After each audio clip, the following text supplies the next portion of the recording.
भीम सैनिकांनी अभ्यासल्या अजंठा वेरूळेतील बुद्ध लेण्या.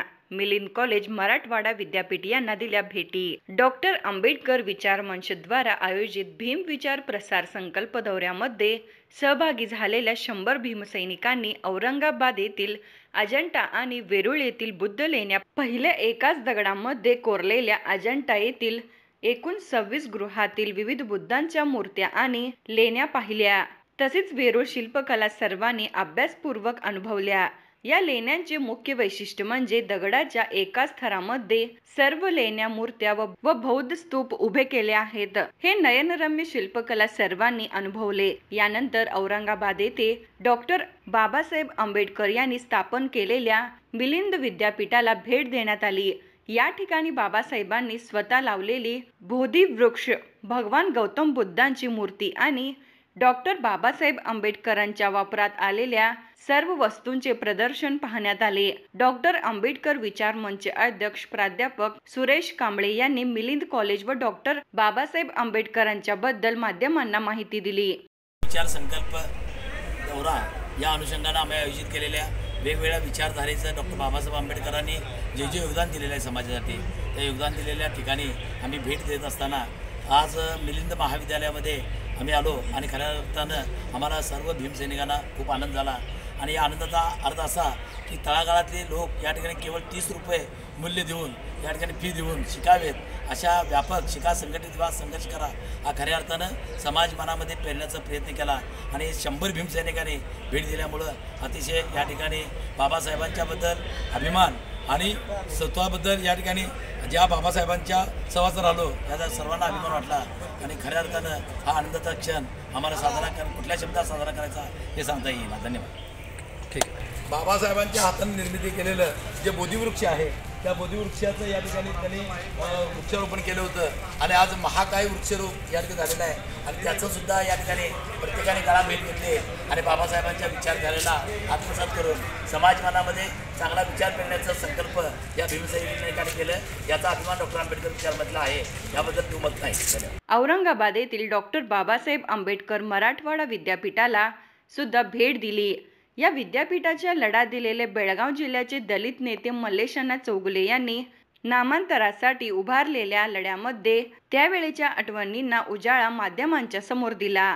सलग 17 वर्ष धगधगत्या आंदोलनानंतर औरंगाबादमधील मराठवाडा विद्यापीठाला डॉक्टर बाबासाहेब आंबेडकरांचं नाव देण्यात आलं शासनाकडून. खरं तर 1974मध्ये पहिल्यांदा विद्यार्थी संघटनेकडून या विद्यापीठाला डॉक्टर बाबासाहेब आंबेडकरांचं नाव द्यावं ही मागणी झाली. मात्र काही वर्षानंतर त्या मागणीला विरोध देखील झाला.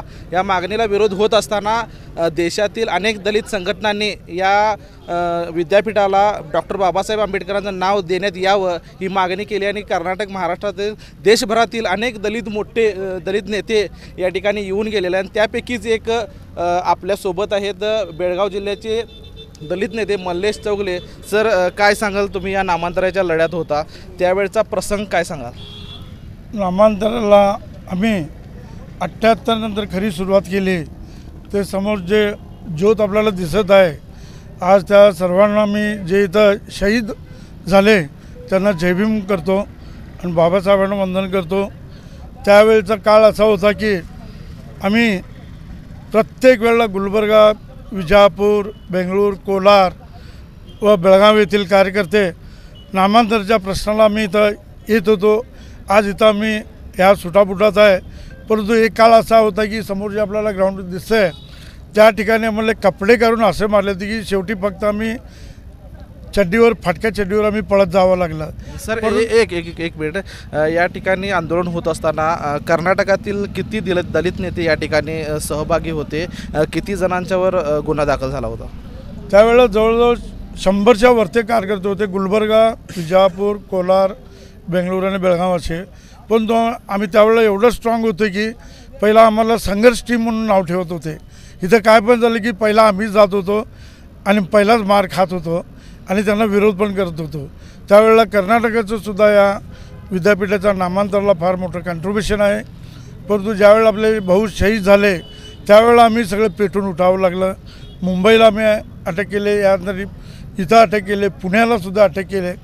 कित्येक ठिकाणी आम्हालावर गुन्हे दाखल करून, परंतु शेवटपर्यंत आम्ही हा प्रश्न सुटला नाही. जेव्हा 14 जानेवारीला शरद पवारांनी सांगितले की तुम्ही साखर वाटा म्हणून, त्या साखर वाटा म्हटल्यावरच संक्रांती होती, लोकांच्या दृष्टीने संक्रांती होती, परंतु आमच्या दृष्टीने तो फार मोठा सण होता. त्यावेळेला तर रात्रोरात्री बोर्ड बदलून डॉक्टर बाबासाहेब आंबेडकर मराठवाडा विद्यापीठे नामांतर केले. सर यातली एक मागणी अशी होती की 78ला शरद पवार पहिल्यांदा मुख्यमंत्री झाले होते महाराष्ट्राचे. त्यावेळी त्यांनी विधानसभेमध्ये हा ठराव मांडला होता, पण 78 ते 94 हा एवढा काळ का लागला असं वाटतं तुम्हाला? आम्ही प्रत्येक वेळेला त्यावेळेला आता जे केंद्रीय मंत्री आहेत रामदासजी आठवले, जोगेंद्र कवाडे सर, अविनाश मातेकर, कित्येक असे दलित नेते होते की कंटिन्युअस त्याला कुठं लढा असं थांबणार. महिलासुद्धा आघाडीवर होत्या, त्यांनीसुद्धा पाठीमागले युवक होते, विद्यार्थी होते. प्रत्येक वेळेला आम्हाला सांगत होते की आश्वासन देत होते. मी त्या व्यक्तींचं नाव घेऊ शकत नाही, ज्यांच्या घरी पीठ नाही ते कशाला बघते ते विद्यापीठ. ज्यावेळेला हे शब्द तेव्हा म्हटल्यावर त्याच्यानंतर हा जोर झाला, तो शेवटपर्यंत थांबला नाही. शेवटी आम्ही सगळ्यांचा सहकार्यानं, संघटनेच्या सहकार्यानं आम्ही विजयी झालो. आज मग या ठिकाणी मला यायचं सगळ्याबरोबर अनेक प्रसंग मिळाला. त्यावेळेला फाटक्या कपड्यात होतो, परंतु आज बाबासाहेबांच्या पुण्याईमध्ये आम्ही सुटापुटात आलो. हेच आमचं एक शेवटची इच्छा होती. आज माझं वय 66 वर्ष आहे, परंतु आम्ही अजूनपर्यंत हा लढा सोडणार नाही की आज हा विद्यापीठ या देशामध्ये एक नामांकित विद्यापीठ व्हावं, हीच आमची इच्छा आहे. खरं तर अत्यंत चांगल्या पद्धतीने मल्लेश चौगुले या ठिकाणी त्यांनी माहिती दिलेली आहे. तर त्यांनी घरात नाही पीठ कशाला पाहिजे विद्यापीठ, हे एका नेत्याचं वक्तव्याचं देखील त्यांनी या ठिकाणी आठवण करून दिली. खरं तर वक्तव्य अत्यंत निषेधार्थ होतं, पण डॉक्टर बाबासाहेब आंबेडकरांच्या नावाने या देशात एक नाही दोन नाही तर तब्बल 17 विद्यापीठ आहेत, इतकीच माहिती आपण देऊ शकतो.